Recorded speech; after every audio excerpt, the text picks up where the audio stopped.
Hey, it's Martin Murphey, and this is the Lone Cowboy Hour.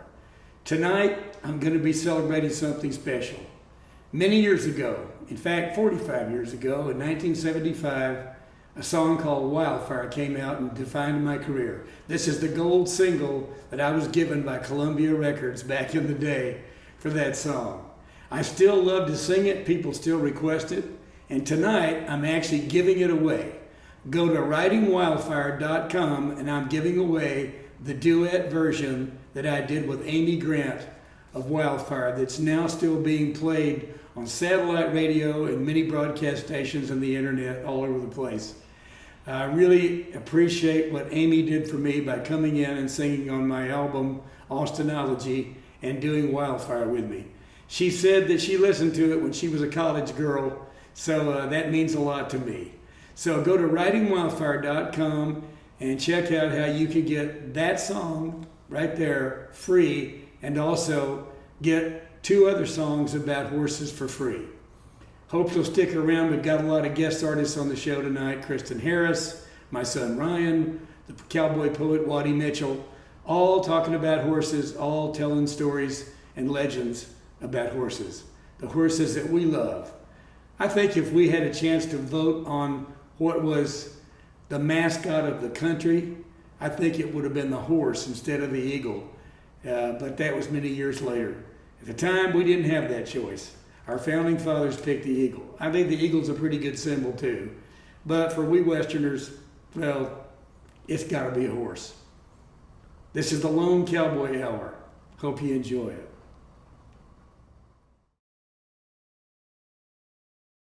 In this particular hour, I'm going to be telling stories and playing songs by myself. You know, cowboys have had to learn to be alone from time to time ever since cowboying got started, and I'm no exception. So this is a solo acoustic show called Lone Cowboy.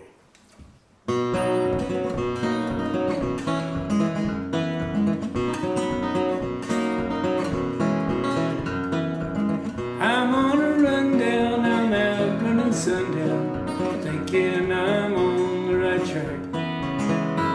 I'm writing a song as I'm riding along, and I'm keeping the sun at my back. Big horse, trailer, and truck, I can make my own luck. I ride through the sand and the sage. It gives me a rush to be busting the brush, acting about half my age. Lone cowboy, I'm doing my best. Lone cowboy, I go everywhere west. Lone cowboy, with my old campfire songs. Lone cowboy, giddy up, get along.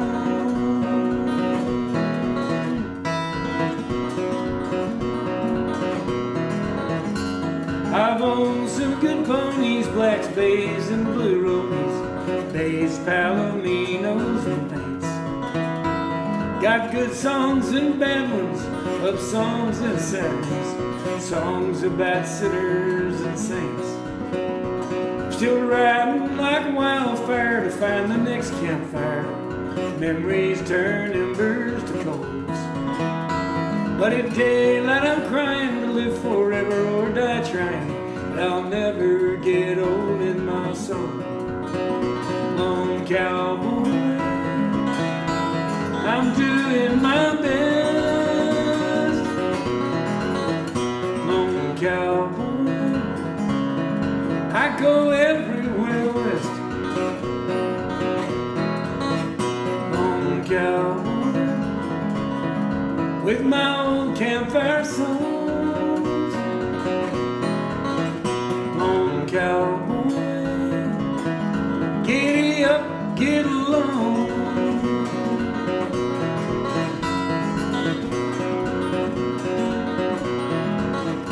Lone cowboy, lone cowboy, lone lone cowboy.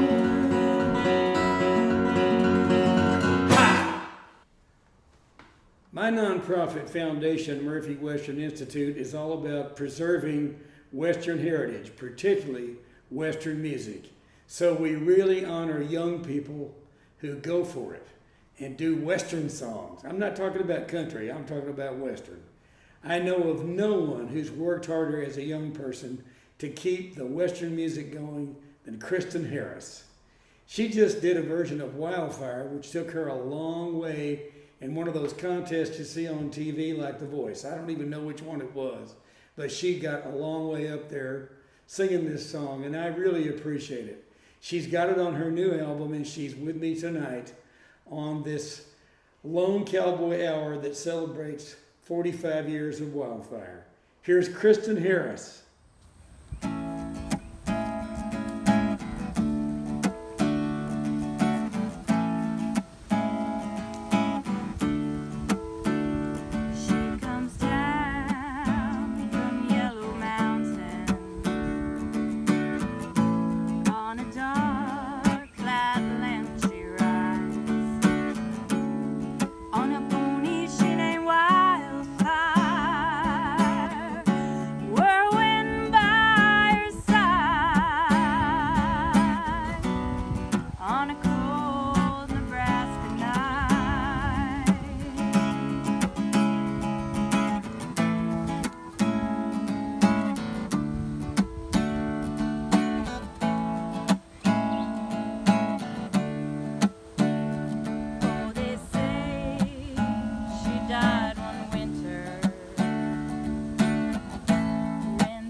I have a lot of memories of that song, Wildfire. You know, I wrote it with a guy named Larry Kanzler, who went to the same college I went to, which at the time was called North Texas State University. They had a great music program there. They also had a great focus on creative writing there, and I was involved in both that and the English department and the music department.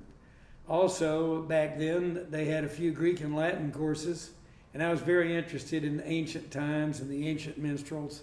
So I was trying to write songs that told stories.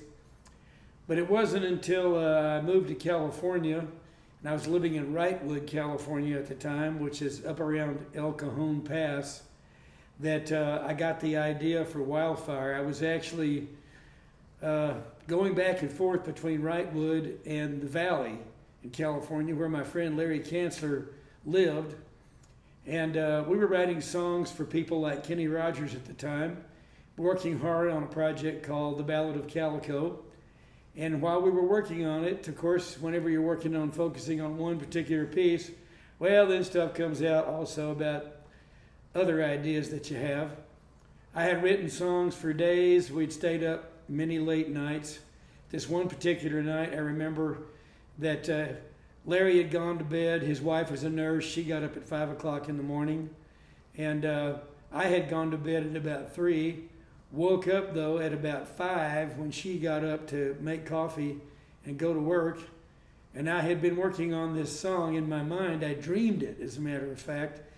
She said, "Michael, what are you doing up?" I said, "I've got this thing I can't get out of my head." I played her a few chords. She ran back upstairs, got Larry up. Larry came downstairs, got on the piano, and we finished the song together, I guess maybe a couple of hours after that. And it never changed. I spent a lifetime trying to understand what that song means, and I'll get into some other stories about it as we go along tonight on the Lone Cowboy Hour. So here's the song, Blue Sky Riding Song. A song I wrote in the back of a Jeep Wagoneer on the way to South Dakota the first time I met the medicine man Dull Knife, who spoke of life being blue skies and night thunder. And again, here's the painting that inspired this song, which I had bought on the reservation, the Navajo reservation, several years before, by Paul Yazzie, called Blue Sky Riding Song. Picture of a young Navajo fella riding his spotted pony across the Monument Valley area. So here it is. Blue Sky Riding Song.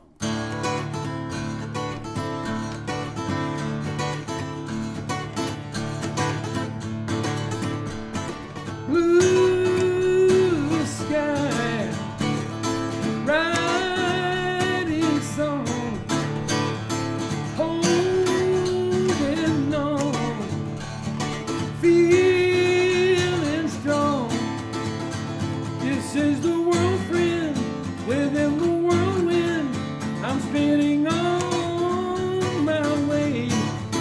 Right, lady, destiny, bring out the best in me with your blue skyway.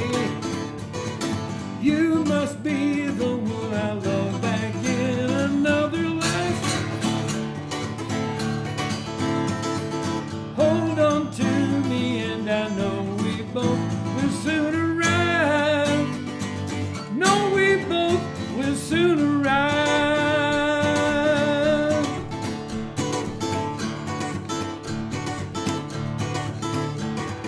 Blue sky riding song, you and I, the whole day long. Can't you hear it? Rising spirit, it's like a wild violin. Try to lose it in the music of the moment that you're in. You and I and this blue sky are riding in the sun. It's prophesied the sky is wide enough for everyone, wide enough for everyone. Ooh. Blue sky riding song, blue sky riding song, blue sky riding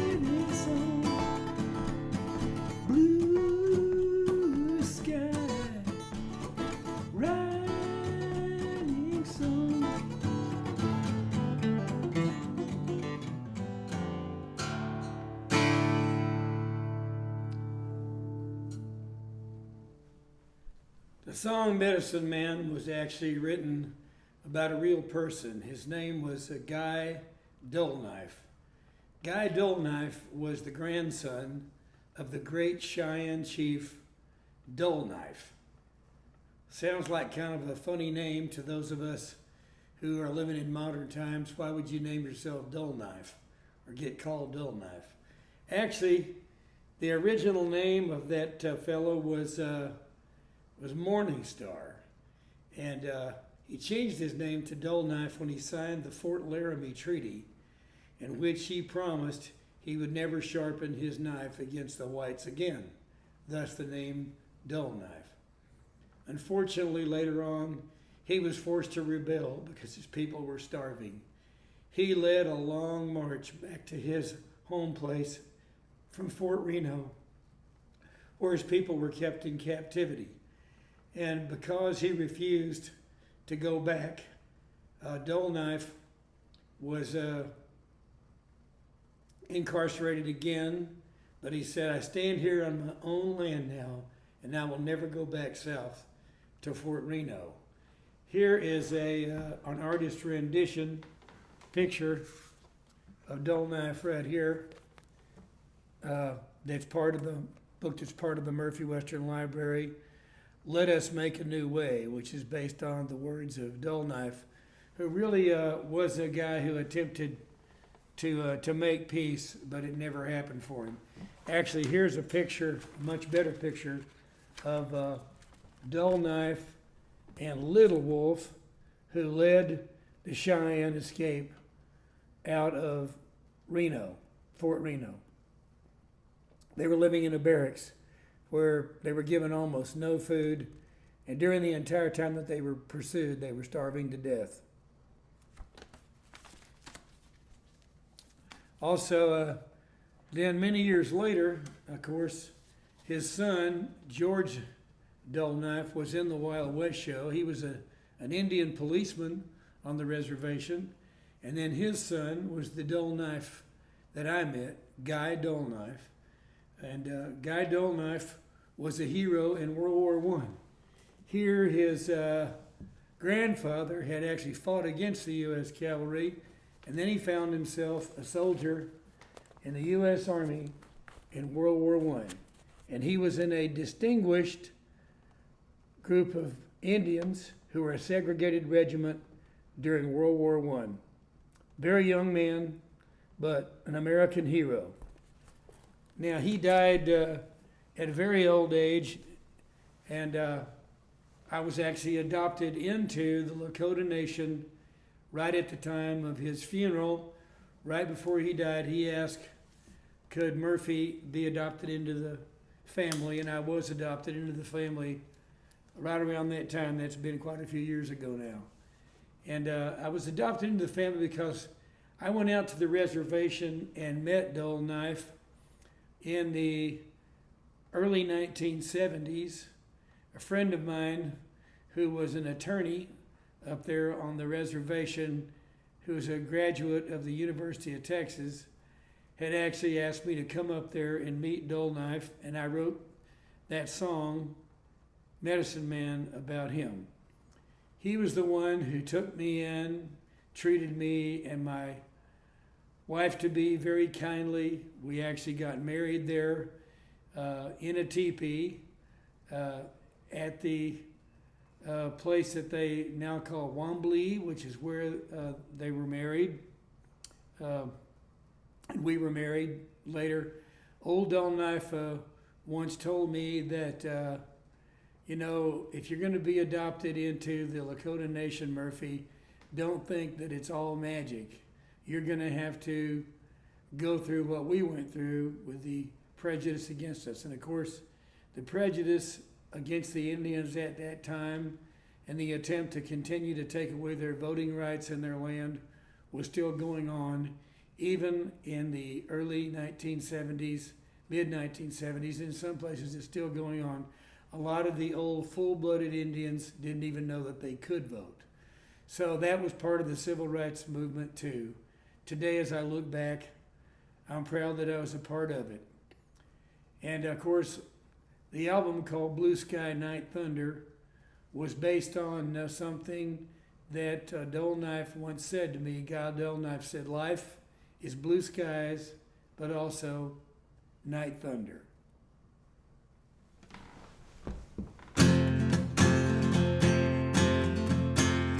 My soul is my pony, I rode here today,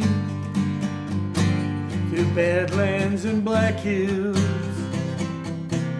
I came a long way. Hear me now, old man, I ask you to say a prayer for the people in your Sundance way.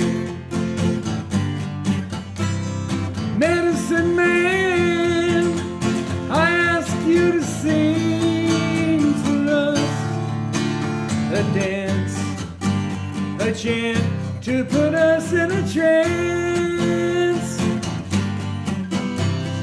Medicine man, lift up your voice tonight and pass the pipe of everlasting light. Seashells and nose bells and ribbons and smoke, the claw of the eagle and your hand-woven cloak make all what is new now, make new what is old, and unleash the power of your thunderbolts. Medicine man, I ask you to sing for us a dance, a chant to put us in a trance. Medicine man, lift up your voice tonight and pass the pipe of everlasting light. Medicine man, I ask you to sing for us a dance, a chant to put us in a trance. Medicine man, lift up your voice tonight and pass the pipe of everlasting light.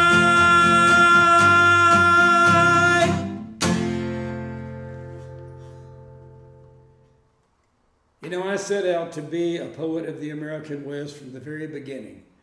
And when I found out about the National Cowboy Poetry Gathering in Elko, Nevada, I just got there as fast as I could. And there I befriended a fellow by the name of Waddie Mitchell, one of the founders of that event. Waddie, for many, many years, was a true open-range buckaroo. He's absolutely the real thing.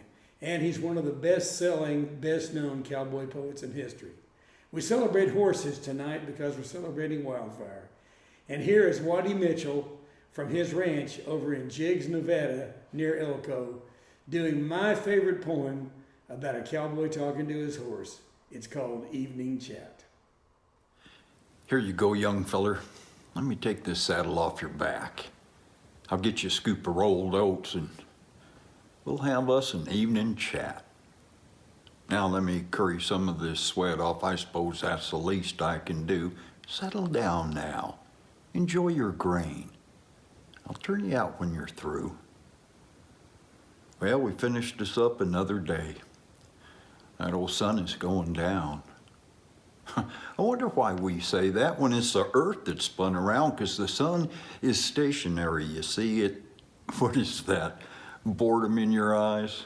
I guess it don't make no difference to you if I call it sundown or earthrise. But regardless, we had us a good day, and we got what we needed to done. Neither one of us got hurt, and we managed to have us some fun. I got me high hopes for you, Brownie. I believe we'll make a good team. You've just got to slow down a little. In time, you'll know what I mean. Oh, when I was young, I was like you, but when working with cows, you'll find that enthusiasm's dandy, but experience is kind. Sort of lets an older feller work at a slower pace and still get as much accomplished on account of fewer mistakes. Now, let me see that foot up. I'll check on that old hoof crack. Hold yourself up. Darn it, no need to be hard on my back. Yeah, the clips I drew have done it. Looks like it's growing out fine. Won't hardly know you had one when I shoe you up next time. Say, but you caught that yearling quick. Do you like roping as much as you claim to? Maybe we should enter us a jackpot. Now there'd be something to aim to.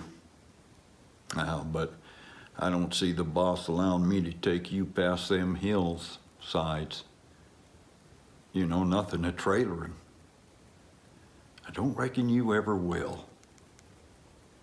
You see, you and I, we're a dying breed. Ain't many left like us these days. Well, I see you had up the last of your grain. Come on, pard. You go out and graze. Thanks for the chat. I've enjoyed it. Suppose I best head on inside and get me some supper started. I'll catch you later, pard. Thanks for the ride. Well, it's been great to look back on the song Wildfire, and I've been inspired by a number of things over the years that came long after I recorded the song Wildfire to continue to tell that story and continue to sing that song, and it just keeps going. I ran into a guy by the name of Vaughn Wilson a few years back when we were celebrating the 100th birthday of John Wayne over in Winterset, Iowa. And we produced a version of the Wild West show, which had Native Americans and all kinds of horses in it. It was a great time.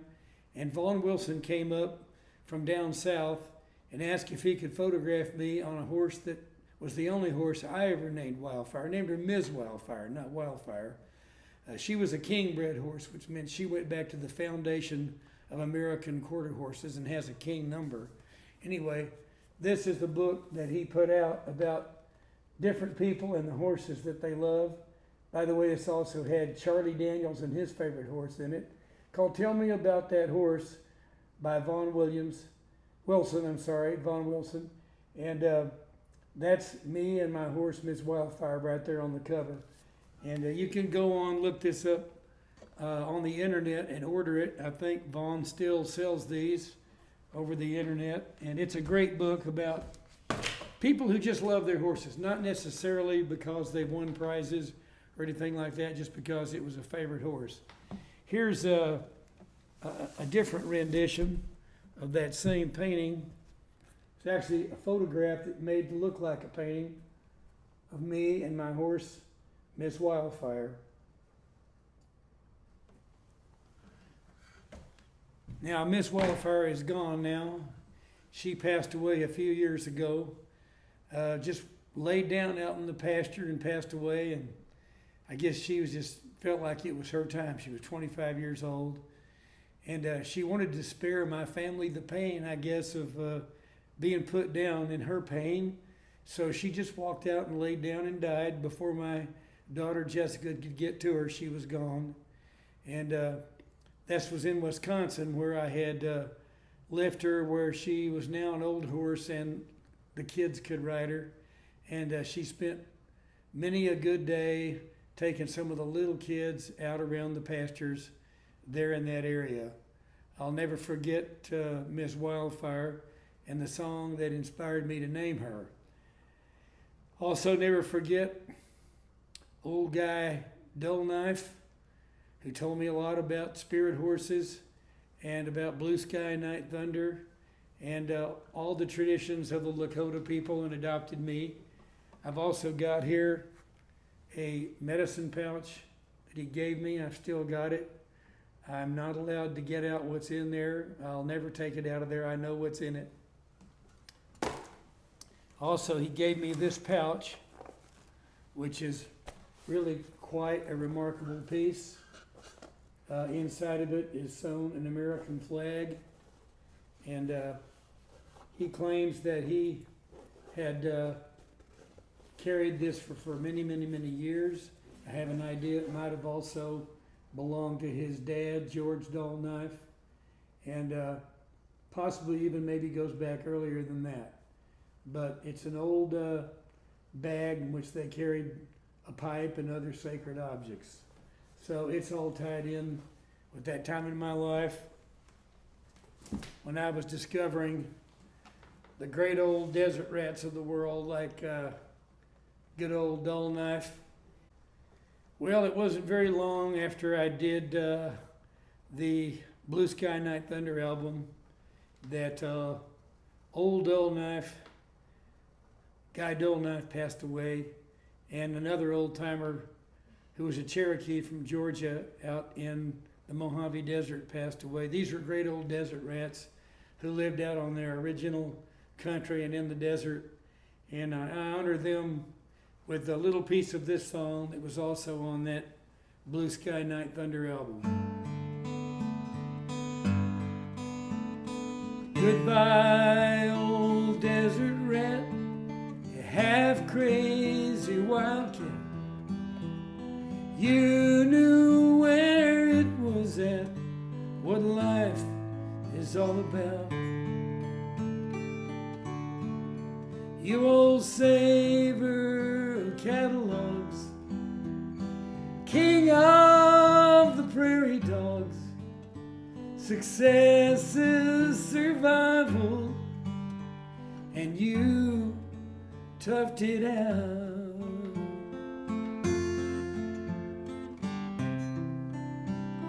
You toughed it out.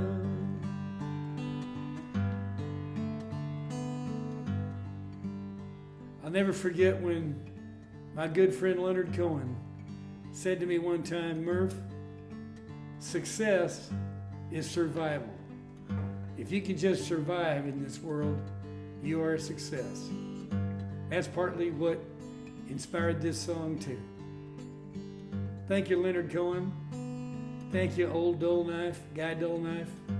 Thank you to the other Dullknives going back to the original Cheyenne warrior Dullknife. Thanks to all the old desert rats that I've met along the way, men and women. Now, I guess I can say I'm a success because I've survived too for 75 years. I'm proud of it. It's been a good ride. You know, Dullknife often spoke about the spirit horses that were around when he was a boy, and talked a lot about Black Elk's vision also, which Black Elk had a great vision when he was around 12 years old, possibly younger, of horses, the spirit horses. And the tradition of a spirit horse has been around a long time. It's part of the tradition of the song Wildfire.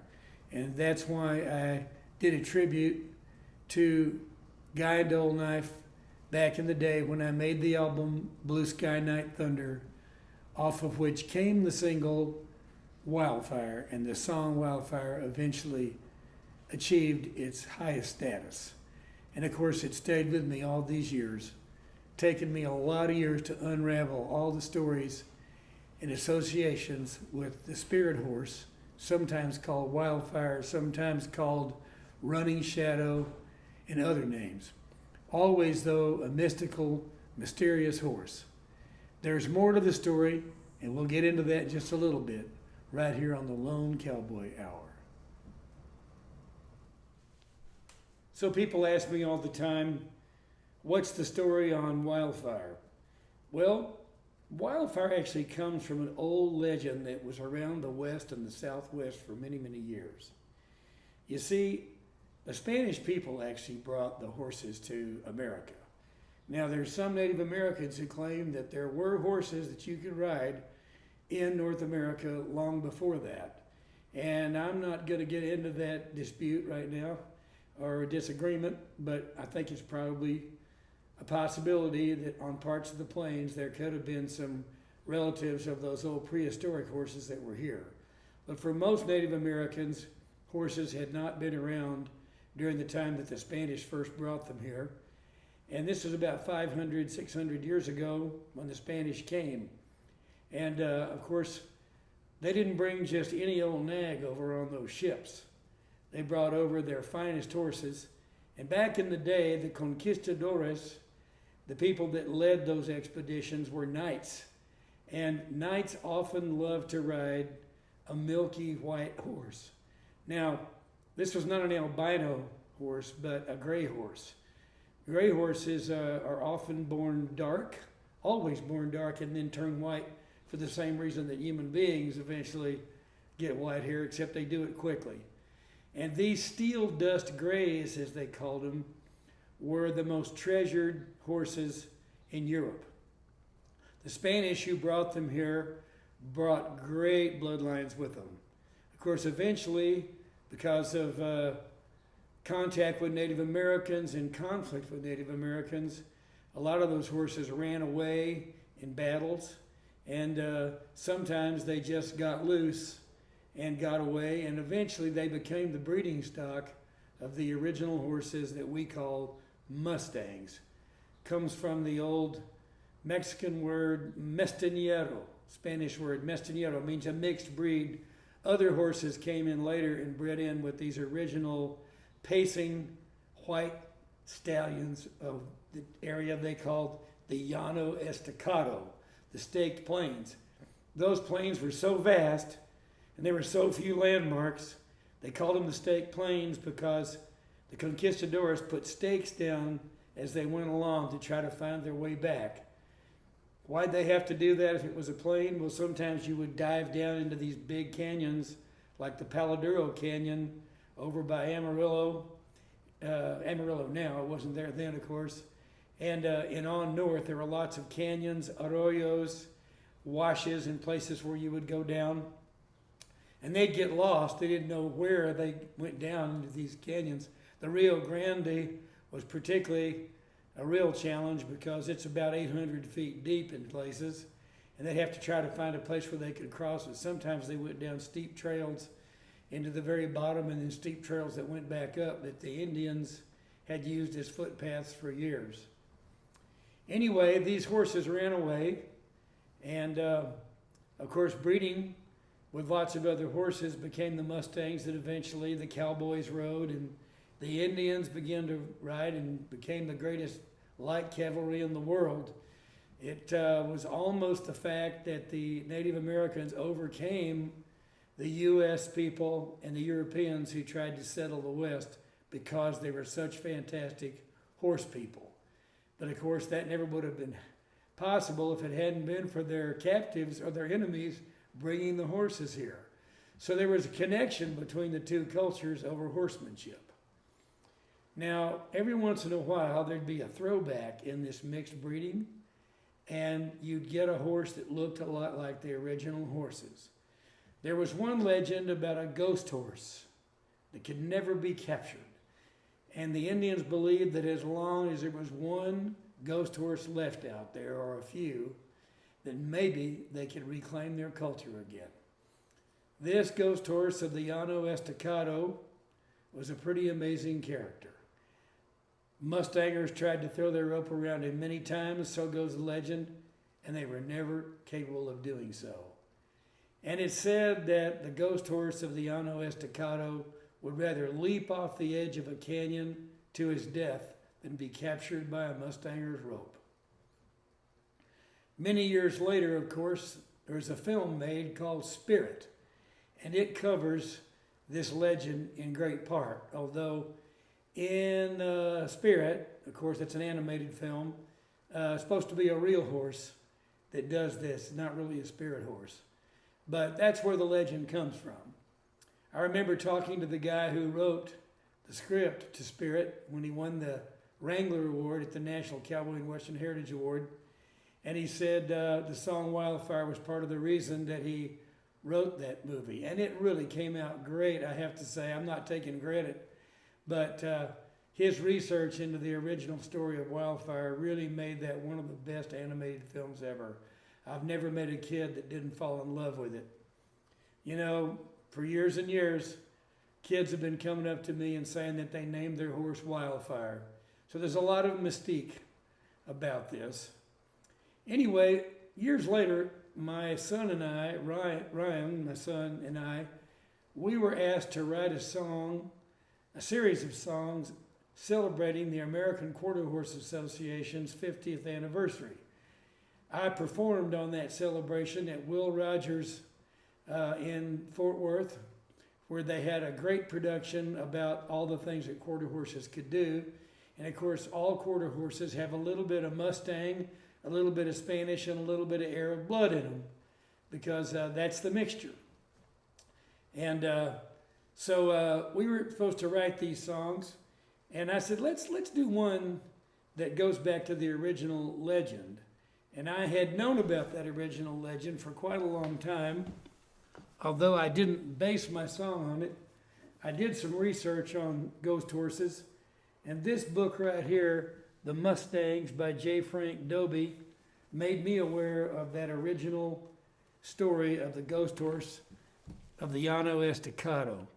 And they sometimes called him the Running Shadow. You could never quite capture him. So this is Running Shadow, which I wrote with my son Ryan for the Horse Legends album.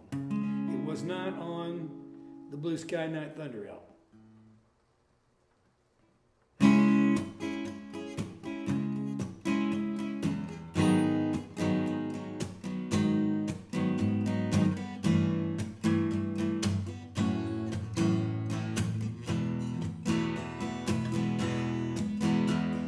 Wise men spoke the vision of the spirit horse's way.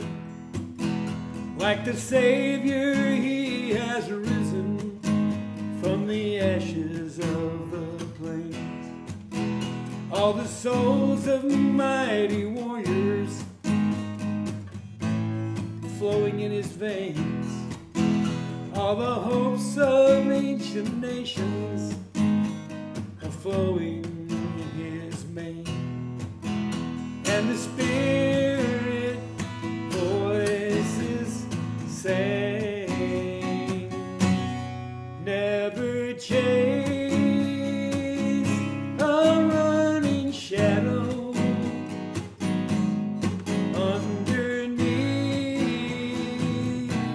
a midnight sky. Never chase a running shadow. You will ride till you die. Ooh,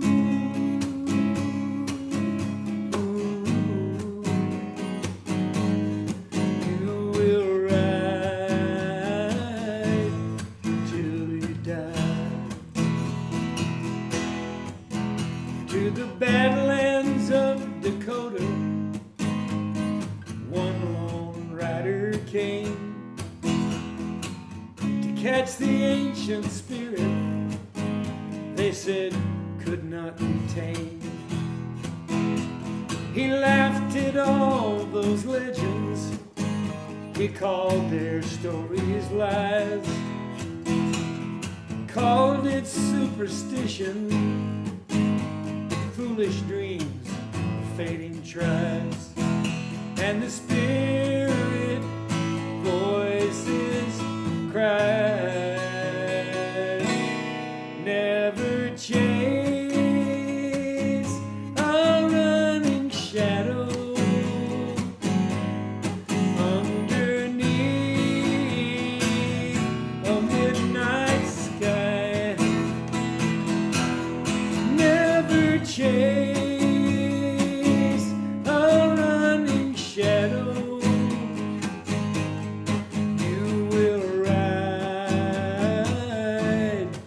till you die. Ooh, ooh, you will ride till you die.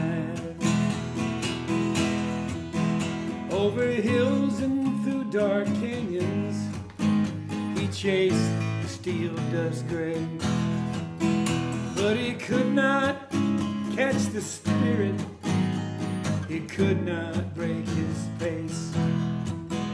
He pursued the mighty warrior to the canyon's edge. But running shadow leapt the chasm and left the outlaw on the ledge. And the spirit voices said, never chase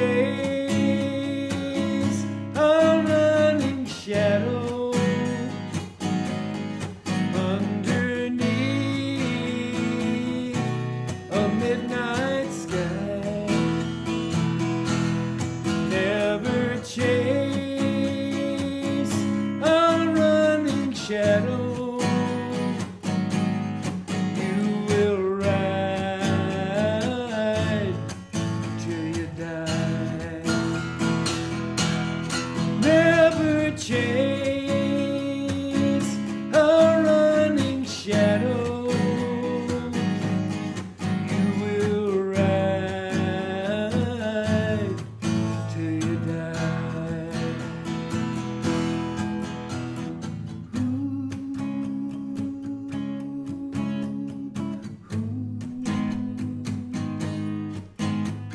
You will ride till you die.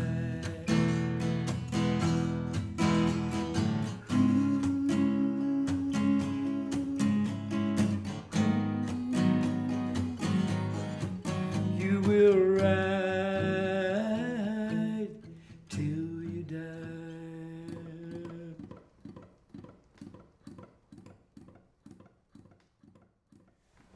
Well, there's a lot to that story of Running Shadow, which I first learned about when I read J. Frank Dobie's marvelous book that came out in the 1930s called The Mustangs. Dobie was a folklorist who recorded a lot of the legends and stories of the American Southwest. He was a professor at the University of Texas.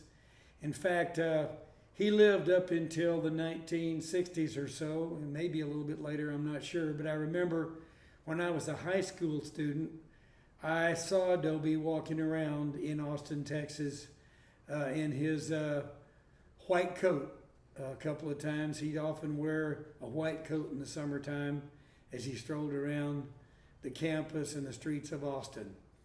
There's a J. Frank Dobie Center now where writers go on retreat and use his library. It's his old ranch. And Murphy Western Institute is actually trying to build a similar type place somewhere where I can have a Murphy Western library, same way that Dobie did, using my collection, and inspire people by giving them a cabin where they can work in quiet. This also will be for scholars and poets. Hey, when I did the original version of Wildfire, I used a little piece of music that was written by a composer from Russia between the turn of the 19th and 20th century. His name was Scriabin. Scriabin played this beautiful piece and made it famous back in that day, but it has survived into modern times. I'm glad that I was able to play a part in that a little bit. My original piano player in the 1970s was Jack Murphy, and Jack could play it beautifully. That's why I tacked it onto Wildfire. Somehow, it just describes that feeling of open space on the open range. I still have a number of piano players who work with me, but another guy who really captures the spirit of the piece is named Chris Wills.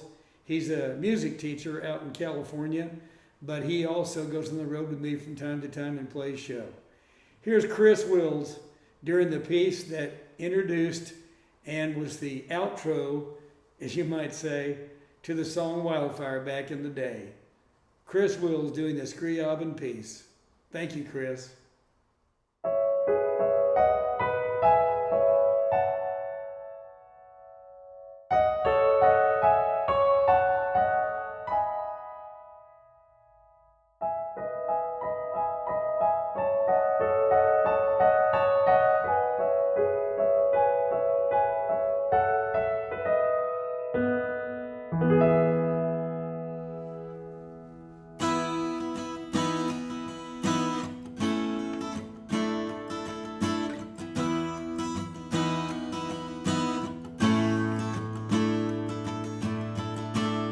comes down from the Yellow Mountain.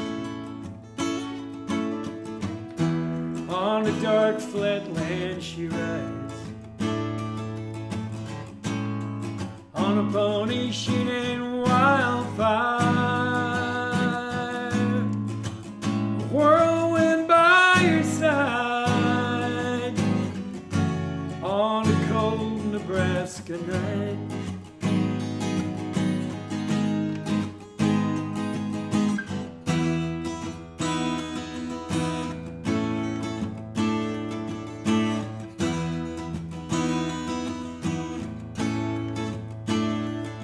They say she died one winter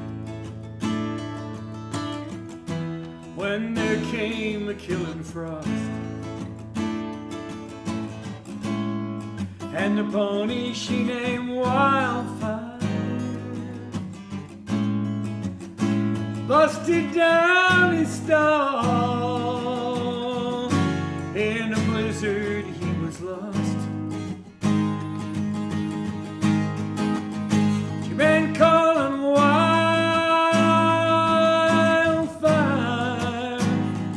calling wildfire. You ran calling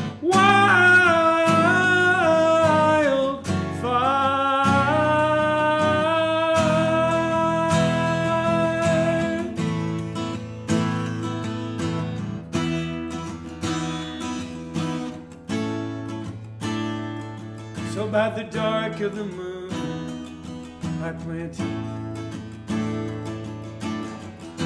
but there came an early snow.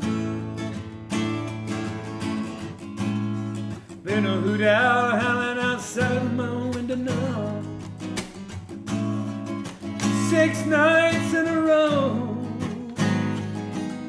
She's coming for me, I know. And on Wildfire we're both going